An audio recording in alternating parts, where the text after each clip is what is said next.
This is my buddy Marcus. He came to me about 2.5 years ago, and he was a rescue animal, so he was someone else's unwanted pet.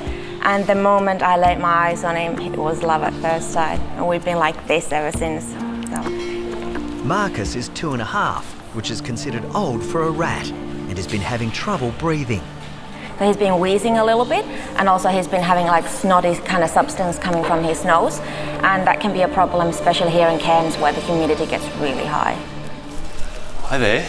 Hello. How are you? I'm Chris. See ya, nice to meet you. Who's this in here? This is my friend Marcus. Little Marcus. Yeah, he's an albino rat. Hello, buddy. All right, do you want to come through then? Yeah, sure. Thank you.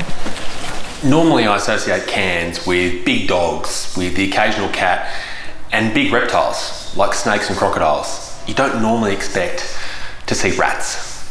So what's the reason that Marcus is in here? I'm very worried about his respiratory problems. He seems to be having a little bit of wheezing from his lungs, and also there's been a fair bit of porphyry coming from his nose. So he's had weeping coming out of his eyes and out of his nose. If rats have a weakness, it's probably their breathing.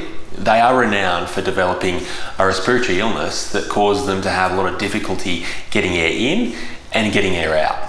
What's interesting is that, you know, he has moved about 20 centimetres altogether, but it looks like he's been for a run. Yeah. His eyes are shut quite a bit too. So he just looks a bit run down. Well, let's have a listen to his chest. Could I get you to hold him there for me?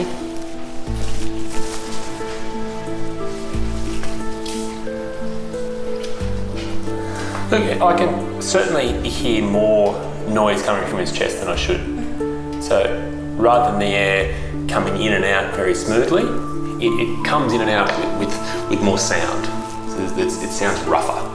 And that's usually because there's a build-up of something in the airways, so the flow of the air is partially blocked. When I'm listening to Marcus's chest, I'm not hearing what I want to hear. When you hear good, healthy lungs, it's like a calm breeze just flowing in and out.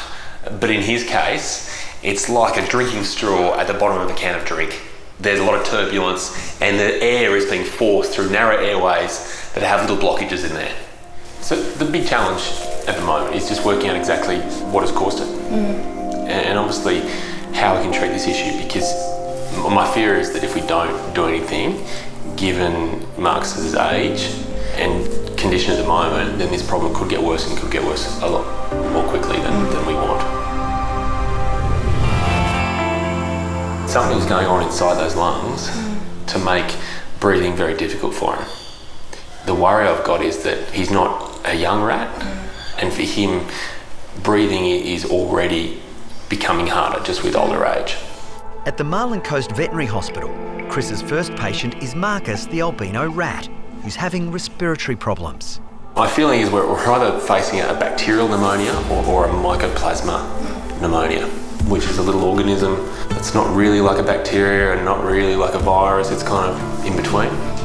I knew he had a little bit of wheezing happening, but I wasn't expecting it to be as big of a health problem as Dr. Chris explained that it was. That definitely hit me hard when Dr. Chris said that he is quite sick. What can we do for him? So we can treat that with antibiotics, so with some medicine, which will help. But you can treat all those bugs in the chest, but unless you help the body to get them out and to get rid of that mucus and to make breathing easier, then you may not actually see any benefit.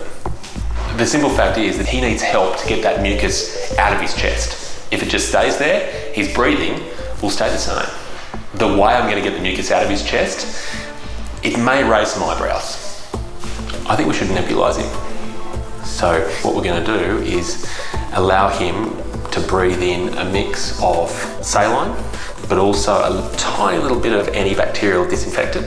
Oh, that sounds amazing. So when that happens, the mucus absorbs that fluid, becomes a little bit bigger, but also a lot more moist, and that way he can actually cough it up and bring it up himself. Fantastic. Sounds really good, Doctor. Yeah. I have to say that I was fearing for the worst, of course. So treatment-wise, anything for him. I would do absolutely anything for him. He's part of our family. Sounds good. Off you go, darling boy. and we'll see you soon.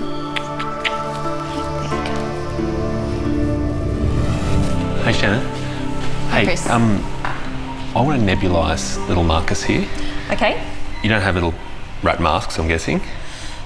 Probably not small enough for him, no. Do you have like a box, even like a little storage container? Yep, I'll find something for us. Yep. Thank you. In North Queensland, Chris is trying to help a pet rat that's struggling to breathe. Nebulising certainly makes sense to me, but how are we going to get that fluid into his chest and have it work its magic? Well, I've got some ideas. Okay, so we've got our mask, which is the box. We just need our nebulizer and our liquid. The whole goal here is to put moist, sterile, antibacterial air into Marcus's lungs. Now I've got my storage box, all I need to do is make up my magic solution. Okay, so we'll take 2 mils of this. The solution I'm using is 1 part antibacterial liquid, 250 parts saline. Add that together, mix them together, and find a way to get them into his lungs, and all of a sudden, we're nebulising. We'll pop it in. I think this is going to work. So, you create a bit of a seal, and then if we put this in here, wedge that through there. Okay. And all of a sudden, Marcus, you've got your own personal steam room. Okay, let's start. All right. So straight away, we're already starting to see some water vapour appear in the tube, find its way into the box, which is perfect.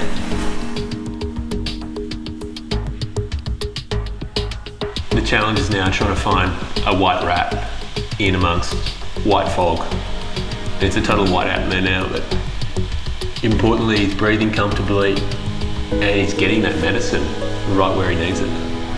You know, anyone that's been into a steam room knows when you come out, your chest feels kind of clear, and that's all because that water vapour is helping to loosen everything up and really open up your airways, and hopefully that's exactly what's happening with Marcus right now.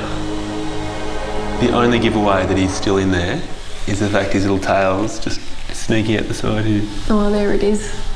But the rest of him's disappeared.